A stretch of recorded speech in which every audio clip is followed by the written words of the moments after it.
Detroit, you know. Detroit itself is a horror scene, but people would begin to rely on each other for entertainment. I think that's what happens, and then there's this weird, it's creepy, right? creepy thing that happens where people just start having The sex with each celebrity's other. coming to town, and we kind of know he wants to party, and he can fuck my wife and her friend, and I'll fuck him. That's kind of unsaid. Yeah. You know, the part about where taking, a guy's fucking me. Who's taking them up on these offers? They at must the end be of the working. night. A lot of comments. I guess the idea is... Doug Stanhope. Doug Stanhope. So anyways, I go, no, I go, listen, basically, I'm not a fancy guy.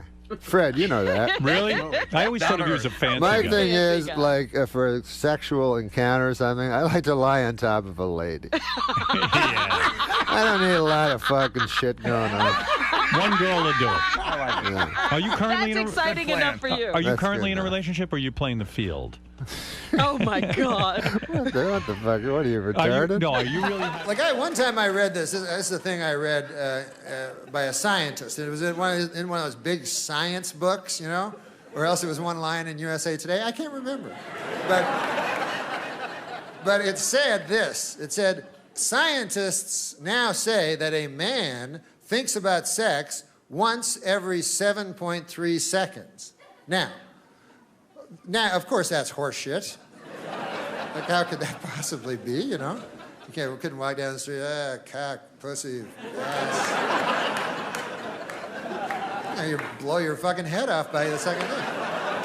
And also, I'm a man. I don't need no scientist telling me nothing. I know what I think once every 7.3 seconds.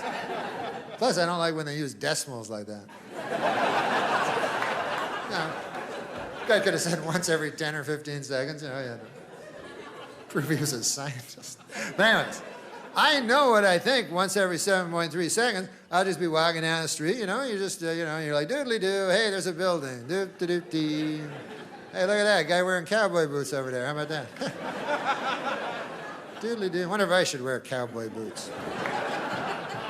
Nah, I'm too old for that, sir. Oh, there's that building again. Hey, my ass is itchy over here. Can't scratch my ass out here in the street. Hey, Willie Nelson still wears cowboy boots. Billy Joe Shaver, too. Those fellers must be well on 70. Anyway, it's just a bunch of meaningless gibberish. That's my point. But it's not sex. And then the real time, this is the amount of time that you think about sex. Every once in a while, which is not a science. Scientists don't like that term. But every once in a while you think about it, and like I think about it every couple days, or if you're a younger man, you probably think about it more, you know what I mean? But then the problem becomes, when you think about it, is all you can think about. You know what I mean? It just encompasses your whole brain. You know, you're just like, ah! You're like a fucking werewolf or something. Like, usually you're a civilized human being. But then every couple of days you're like, ah! And then you gotta close the blinds, you know? And then, the bedroom, you gotta go back to the bedroom. Take a lady back there. And then you go to your bedroom, which normally I love the bedroom. It's the most beautiful place where you can, you know, finally escape this hellish joke we call life and just, you know, lie on your Tempur-Pedic pillow and dream of jelly rolls and stuff like that. But now when you're in this state, you know what I mean? Then you go in and you're like, ah! And the things that you do in that bedroom, good Lord God, it's beyond the imagination of you as a civilized human being most of the time. You know what I mean? You're in there, you're like, ah! Ah! Your fucking mind's gone. Your mind is gone. That's all I know. You ever actually say things that you're doing, your mind's fucking so gone, you're like, I am fucking you, ah! My cock is going, ah!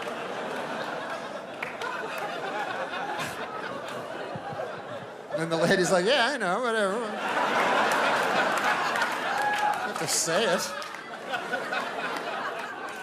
I love having you on the show, but every time you're on the show, I get one comment afterwards from people on the street, people out in the world. They say, I loved Norm last night. Was he drunk? They always ask me that. Now, I explained to them that, no, you are not a drinking man, which you are not. But do you have any vices at all? Any vices? Yeah, well, no, I don't drink, I don't do drugs, but lately, you know, I've been spicing up the sex life. By just saying it 3 times? That's how you...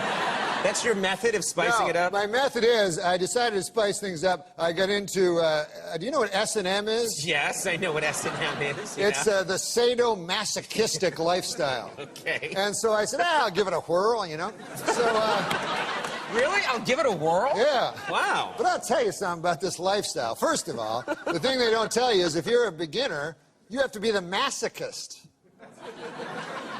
Really? You have to be the one that's getting the punishment. Yes, clearly you want to be the sadist. Yeah. So, so that's a jip. So I'm with my lady friends, and I'm still trying to understand, but my lady friend, sweet, sweet girl, and she is the sadist. Uh-huh. And you have to have a safe word. This is very, very important. I've heard about this, yes, yeah. It's like when you say this word, you know, it's a safe word. That means the person knows that you're not kidding around. Stop doing whatever you're doing. It's a safe word. Yeah. And so anyways, she's putting me through all sorts of, you know, sexual torture and so forth. And what have you. Yeah. Then I say my safe word. Uh-huh. What is it? It's boring.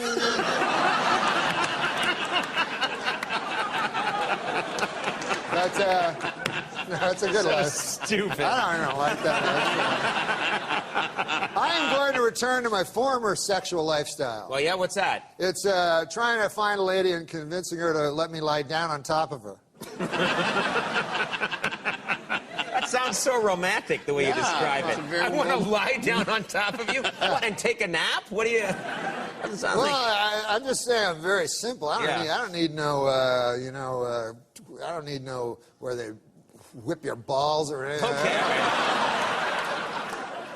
I'm just an old chunk of coal that likes to, you know. Old chunk of coal. Yeah. Likes S&M, apparently. No, that's what I was just trying to. I'm getting back to just lying on top of a lady. Okay, all right. Which even that proves extraordinarily hard. Okay. Norm, you've got this new show, sports show with Norm MacDonald. I'm taking so many Viagra now.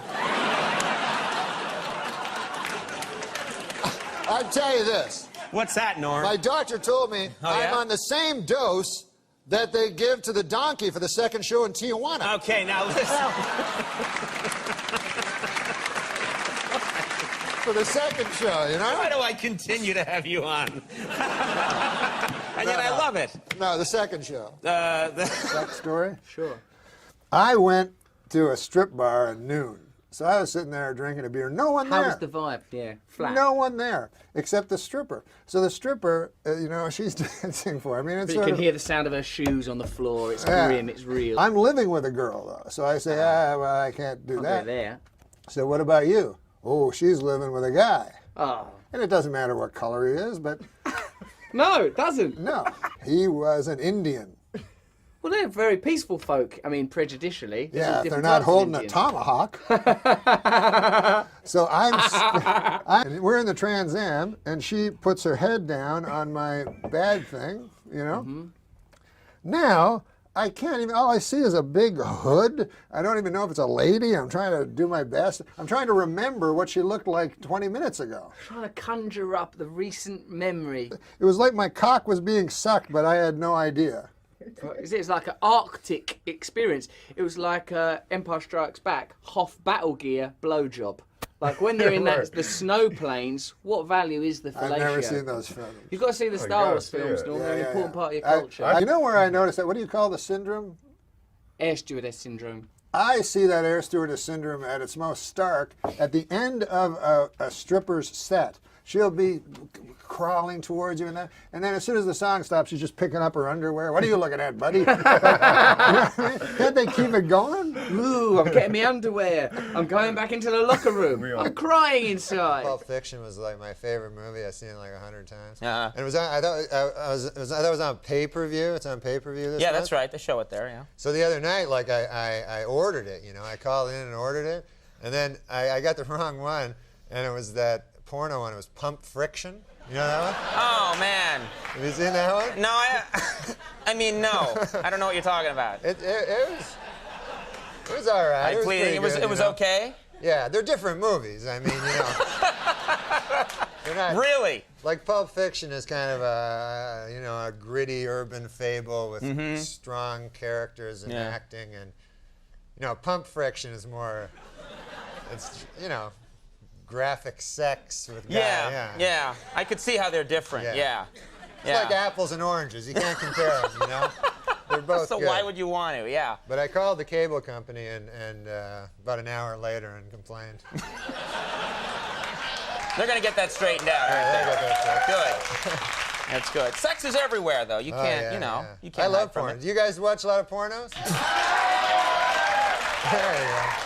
How can you not enjoy That's what those? our demographic studies show. To find out who's watching. Our fans love porno. That's what we know about this show. I always thought they should have, like, you know how they have that Dick Clark, Ed McMahon, like, blooper shows? The blooper show, yeah. They should have those for pornos, you know, because, you know, I'm sure they make mistakes on the set and everything, you know. It'd be funny to see, you know, like the girl going, you know, Harry, you have a huge clock. Ooh. You know, like just messing up their lines. Am I right? And then you cut back to Ed McMahon and... Yeah. Cut back to Ed and Dick.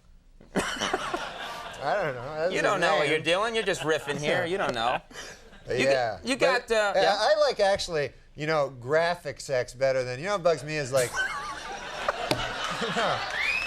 I like pornos and stuff. But I don't like, what I don't like is like when they try to be cute, like they have sexual like innuendo, and so they pretend like it's not about sex. But all my life, you remember that show? I remember as a kid, Dating Game. Remember that show? Yeah. And it was a game show, but you know it was all about, everything was sex. You know, it was all dirty, and you know that show, right? Everything had a double meaning. Everything on that had a show. double meaning. You know, and so the girls would ask, and then they get these guys that were like, good Lord, you know, I don't know where they'd find these guys. And get a beautiful girl, and then these three, you know, serial killer type guys behind the thing, you know. And, you know, the girl would have to ask these questions that were all at double meanings. You know, like the girl would go, you know, if I were a popsicle, what would you do to me? You know, something like that. Right.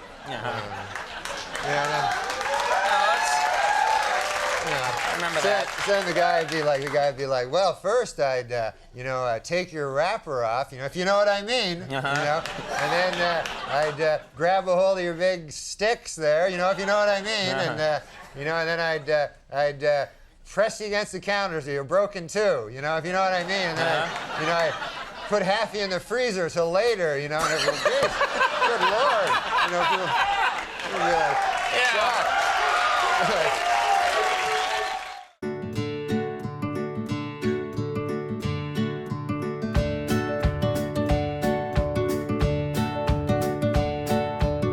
I went to Vegas a couple weeks ago, and a funny thing happened. Hey, Andy. Hi. And a funny thing happened there in Vegas, right? I go there, you know, to gamble. I meet a couple of midgets, you know? Couple of midgets? Yeah. Little people, I call them. Well, I don't think of people as little people. Okay, your word's better. Yeah. Go ahead anyway. You meet a couple of midgets. I know a lot of people in show business talk about the little people. Right. But I think everybody's the same. The midgets, the regular people. Okay. You know? We're all human beings. We're all human beings. That's good. You're not. That's good. You have a good attitude. Some of us are, you know, short and have weird big heads. So, anyway, these guys. That neck went out there for a second, but it's better now.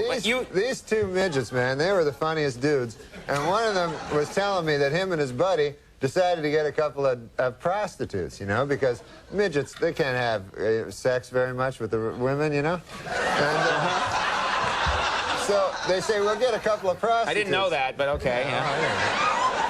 So they say, let's get a couple of prostitutes, right? So the other midget goes, hey, man, that's great. So, what are they, Cheech and Chong?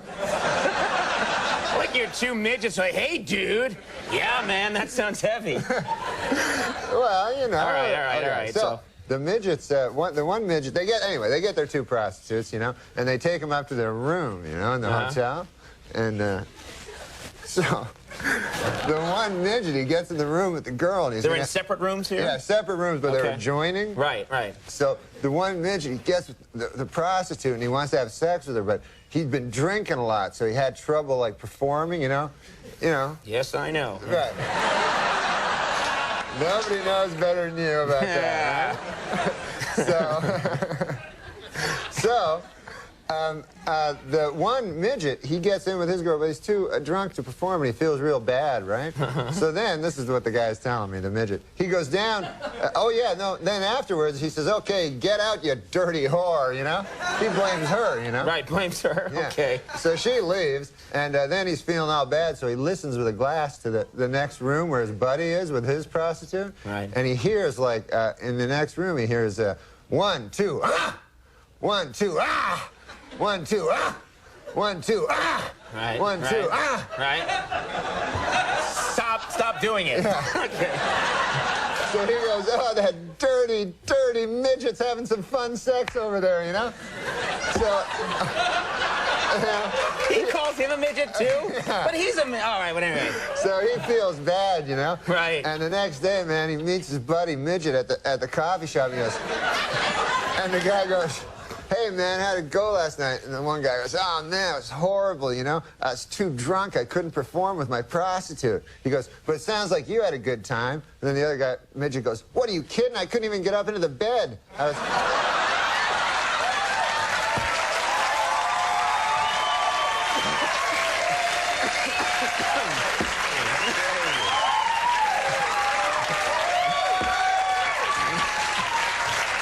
You know, it's really lucky that you ran into those guys, because it's such a good story. I know.